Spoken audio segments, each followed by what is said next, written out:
Welcome to the Probate Nation. Whether you are caring for an elderly loved one as a court-appointed conservator or guardian, or as an agent named in an advanced medical directive or financial power of attorney, or just helping out without any of those authorities, your primary goal in each instance is to provide your loved one with the best care possible as they age. Often that care involves paying for caregivers in their home, or it may involve paying for that care in an assisted living facility or a nursing home. Getting good care for your loved one is important. Paying for it is often the challenge. If your loved one does not have long-term care insurance, and many folks do not, then you may have to seek assistance from the federal government program called Medicaid. Our show tonight continues the discussion on adult long-term care Medicaid in Virginia.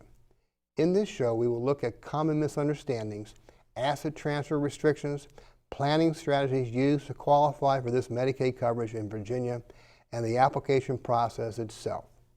We are pleased to have returning as our guests two Virginia attorneys who handle long-term care Medicaid planning and applications for Virginia adults. They will serve as our guide as we continue the conversation about this long-term care financing option for all who may be traveling on the Virginia Living Probate train.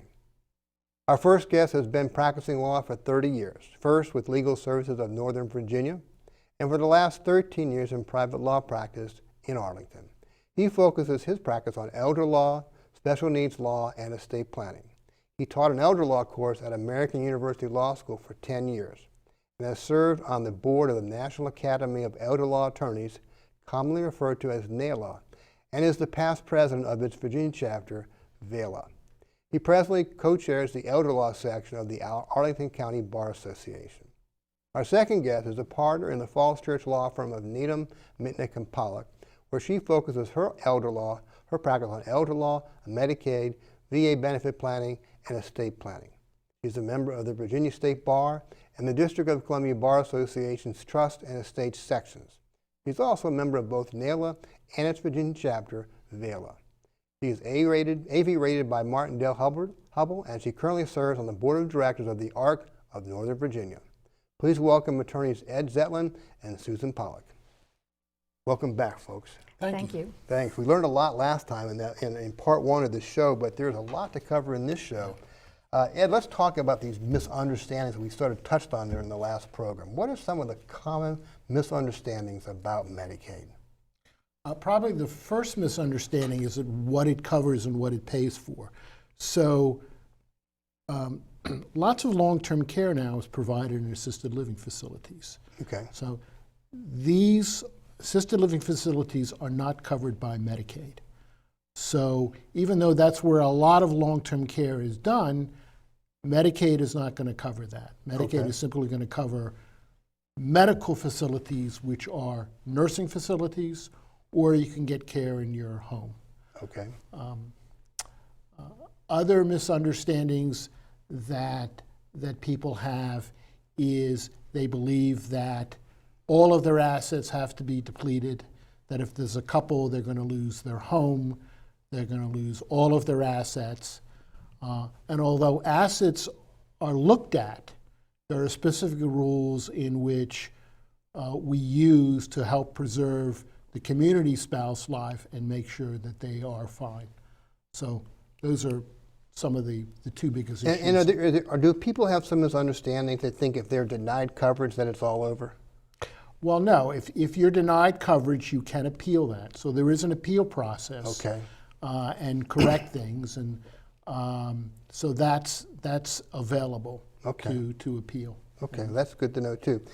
Now, Susan, what are some of the common problems that arise in qualifying for Medicaid? And I know it kind of varies by whether you're a married couple or a single couple, right. But just kind of walk us through both those different types of fact situations you normally are faced with. Well, oftentimes people who have a spouse already, already in a nursing home, and they are down to practically very little in assets, and the nursing home will offer to help them fill out the application for Medicaid. Not a good idea because there are so many nuances, there's so many mistakes that could be made by someone who's not familiar with the rules. Okay. So. Are assets in a revocable trust, a problem? That people think those are not accountable assets? No, assets in a revocable trust are considered totally available. Okay. And I might add, if a residence is in a trust, then it's not protected. It's not considered exempt for a married couple. In Virginia, that's very interesting. Yes. Now, how about premarital agreements? Virginia does not honor prenups or postnuptial agreements. So they can't rearrange things contractually and somehow use that as a way to get themselves qualified. No. That's good to know too.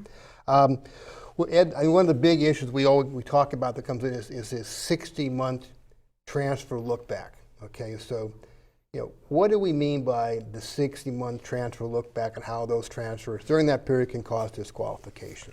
Okay, so Medicaid has a rule that penalizes applicants if they make uncompensated transfers within 50 months of their applying for Medicaid.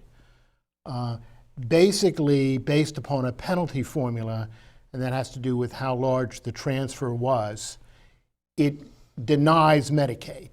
So, you spend down all of your resources, you're otherwise eligible for Medicaid, but suddenly there occurs a transfer, an uncompensated transfer within those 5 years, and Medicaid says, no, based upon a penalty formula, we're not going to give you Medicaid for a certain number of months or even years. Okay. So that's one of the particular pitfalls with regard to that. Okay. Now, so obviously that's a big issue, and that's why we tell people not to try to initiate planning by themselves. So Susan, are there approved and tested techniques to remedy these mistakes? Yes, Okay, there cool. are. Oftentimes there may be a way to what we call cure the gift, where if there's been some uncompensated transfers, trying to get some of the money back from the person who's received the gift. We do hardship waivers at times where we can demonstrate that there is no way to get back the money. It was done legitimately, not with the intent of qualifying for Medicaid. It's a lengthy process where you have to get documentation from a doctor and other individuals, but oftentimes that can work. Okay, interesting. Now, and that's interesting. The transfer of the assets back actually can occur, and then you can then do the appropriate planning at that point to make it work. Right. That's very good. And let's talk about some of the planning strategies for a single person, Ed. So one of the threshold questions, I guess, for a single person, is there anyone that this single person wants to provide for that merits even doing Medicaid planning for? Well, there are less things you can do for a single person. You can do some gifting if you can also use some of the resources to pay through the penalty period. So there are some ways in which you can do that by doing some gifting and then using an annuity to pay off the penalty period. Okay. There is a technique with doing that for a single person. We still can prepay funeral bills. But you can still do you can also do, you would prepay funeral bills and all the kinds of things that we do. And of course, if they're getting community-based care in their home, then they can use their resources to pay off any mortgage on their home or to use their resources to make it more livable and viable for them to live in because they're going to be living in that home, and the home is an exempt asset while you're living in it, so you can use resources for that purpose. And so the effort to do that really is because I'm trying to preserve assets because I may want to leave something to somebody. Right. And if I don't have anybody, and we have a lot of these orphan adults nowadays, I guess, that just don't have any family. And so if we're not really worried about leaving it, then what would we do in order to, would we do special needs trust or do a? Well, okay, so if there are individuals, there's certain individuals that you can do gifts. So if you have a special needs child, for instance, or a child on disability, or any on disability, you can do gifting with regard to that person. It has to be done in a certain way, into a certain kind of trust. And of course, if you occasionally have cases where the child is below 18, and I can do gifting to that minor child, or again, as I said, to that disabled child. But that has to do with some of the exceptions to the transfer of asset rules, which if you want to get into it at a certain point, we can get into. No, we won't do it. But I guess the big question thing is, if I have nobody I want to leave anything to, but I have $1 million and I want to qualify, I could just take my $1 million and put it in a special needs trust for me. No, you can't do that. Okay, so That you can't do. You can't create a special needs trust for yourself. So that's- that would and fall that- in. That would be a penalty. Okay, and that's what I'm trying. I just Right. You can't do that. You Okay. can do a special needs trust for, as I said, for your children and so forth, and gifts to disabled people. That's allowed in certain circumstances. okay. Well, that's what I was trying to just make. Okay. The people might think that I've got nobody I care about, so I'll just keep it for myself and Right. and try to. That's not going to work. Okay, so that's what we're trying to tell people. Susan, let's talk about planning strategies for married people. So what are some of the common spend down strategies that are used for a married person? Let me just throw in one caveat before Sure, I explain. please do. There really is a difference between being proactive to do Medicaid planning versus that you're in a crisis situation where someone is very, very ill and needs to qualify in the next 2 to 3 months versus you're planning 3 years ahead of time. So there are different strategies, but with a married couple, we often do a Medicaid Asset Protection Trust, which we can transfer a great deal of money into a trust, and it may just generate income for the individual, but the trust is irrevocable, and after the 5-year look-back period, it would no longer be counted. Or there's also this Medicaid-compliant annuity that a well spouse can purchase to turn an available asset into an income stream. Like if they have $200,000 more than they need to for qualification purposes, if they buy an annuity for $200,000, the $200,000 does normally not count against them anymore. They've actually spent it down. So that's Even though the annuity is bought for the well spouse. correct. Okay. And I think that you make a very good point, though, and I want to stress this because we talked about this in the prior program and again today, is that planning ahead leaves more tools on the table for us to use. And planning ahead ends up costing less money in the long term than the crisis. So just if you think you have something that's coming down the pike with an elderly relative, it's worth taking the time to have a conversation with some people. So Ed, so we talked about when these strategies should be implemented. Generally, the preferred course of action would be to pick those strategies long in advance of the problem. Yes. And let's talk about the application process. Okay, so what is involved with an application for Virginia nursing home Medicaid coverage? Well, the first criteria is to ensure that they are medically needy. Okay. So they have to meet their activities of daily living. They have to have deficits in things like bathing, toileting, transferring, some medical condition. And so when you talk about activities of daily living, are commonly, the acronym is ADLs. But just so our viewers know that's what we mean by that. So that's what people generally mean, ADLs. And there is a screening form that Virginia uses for pre-screening teams in each community, in each county or city, to come out and make sure the person meets the medical criteria. So they get through the first level of screening. Right. Gotcha. Okay. So that's the medical aspect. And then there is the financial application aspect, Okay. which is a long medical application, a medical application, but it's asking about financial assets, transfers, as we've discussed, and wants documentation. So they're not going to take your word for it. They want to see bank statements. They want to see the mortgage statements. They want to see even checks that have been written over a certain amount of money. So there is a great deal of a paper trail that has to accompany the Medicaid application. Now, typically how far back do they look in the financial records? Is it 90 days for Virginia, Well, as opposed to, I know for Maryland can be There's a no long real hard rule on that. Okay. It's kind of up to different states do differently. Virginia, certainly my experience is that we're going to want to look 3 months back Okay. If something happened in the past within 5 years, if they know that there's an asset transfers, they're going to want to look at that. So, but generally, for most of the cases, I usually get 3 months back of bank statements, Okay. at least in Virginia. Okay. Now, If I could just add one thing. Sure.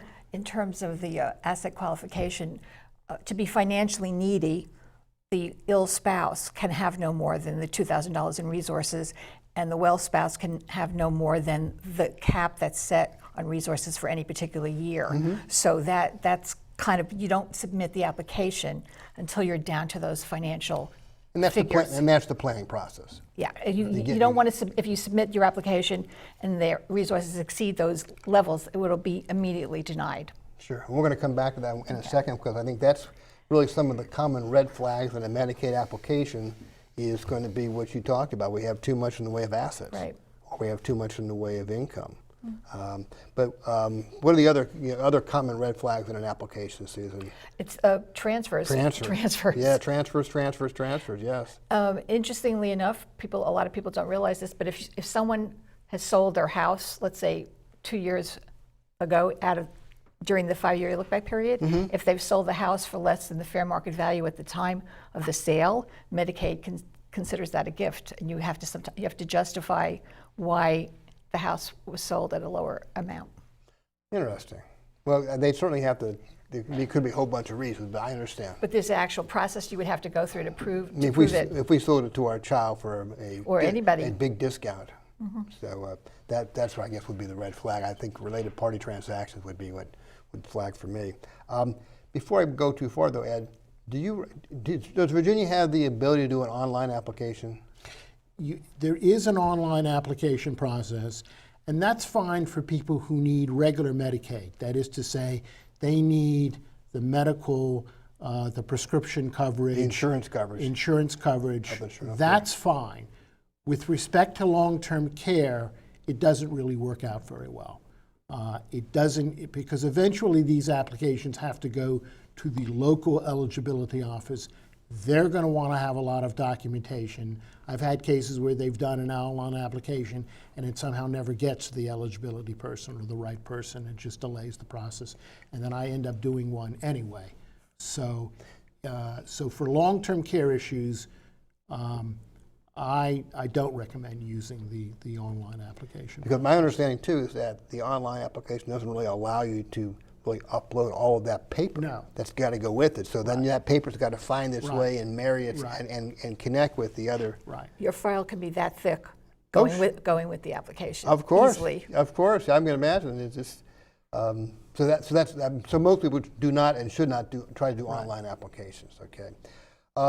So let's talk, Susan. We mentioned a little bit earlier. What are the consequences of a Medicaid application denial?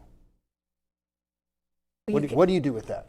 Well, sometimes if we try to work with the eligibility worker, and if there's a way that we can remedy whatever deficits they've found, maybe we didn't put in enough of an explanation about something, so we try to stop it or get them to reverse their decision. If that doesn't work, then there still is the opportunity to appeal the decision. Okay. So there. Let's talk. So can a prior Medicaid application denial be fixed? In other words, can you go back and fix the application? Well, you might have to do a new application. New application? You may very well have to do a new application if they've closed that case, and they'll ask you to do a new application. Okay. Which means, again, they have another 45-day period to make their determination.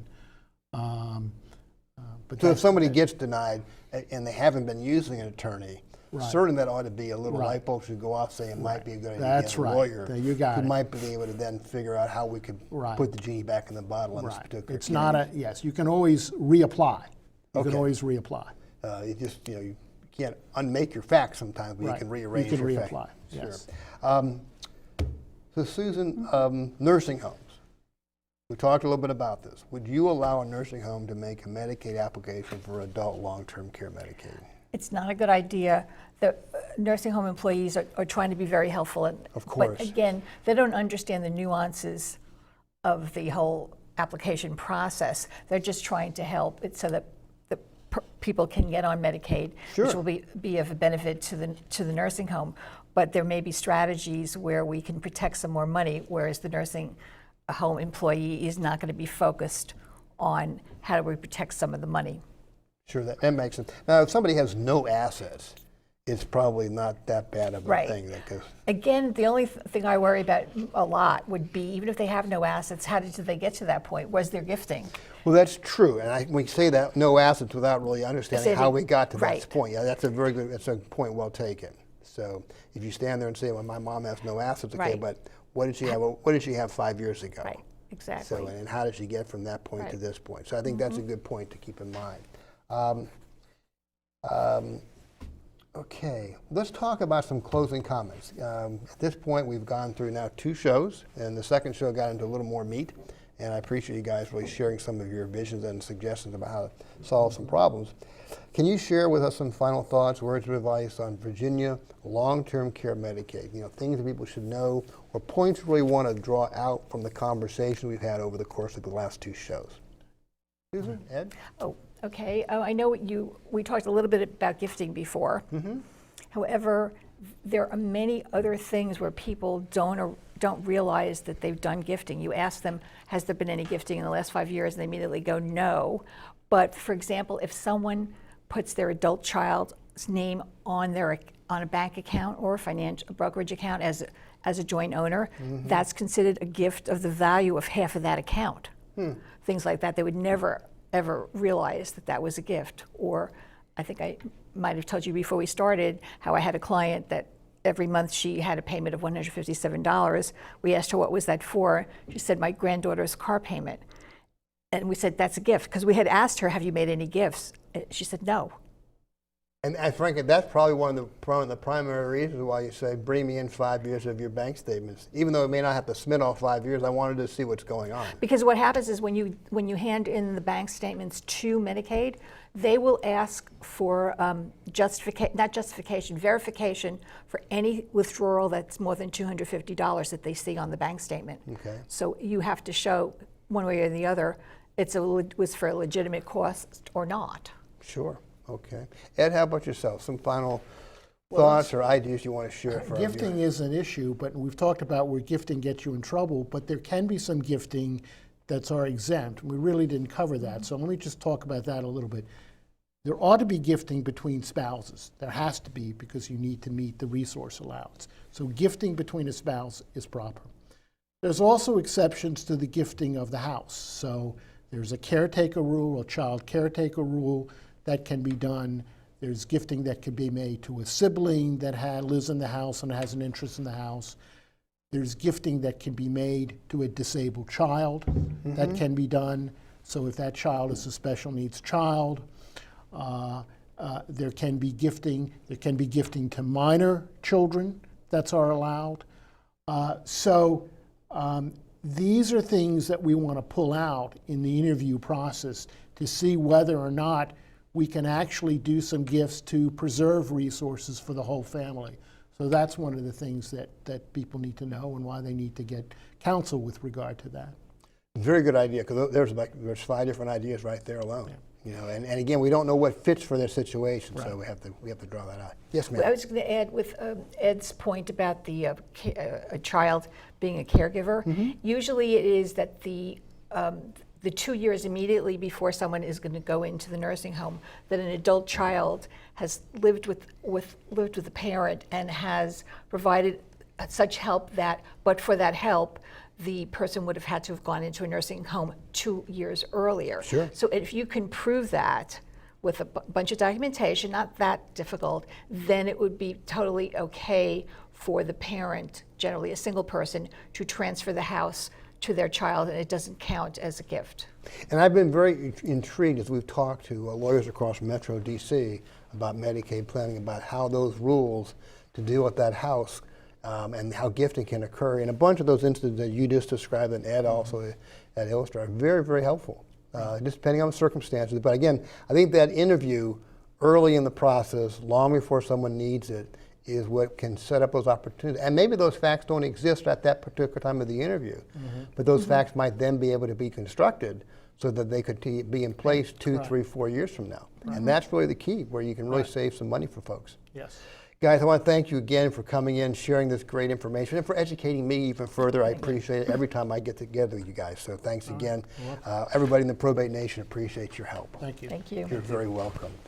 You know, without a doubt, handling the finances for an aging adult can be challenging, and nothing can be more stressful than trying to figure out how to pay for their care needs, especially when your loved one has no long-term care insurance or has financial resources they want to preserve for their spouse or their children.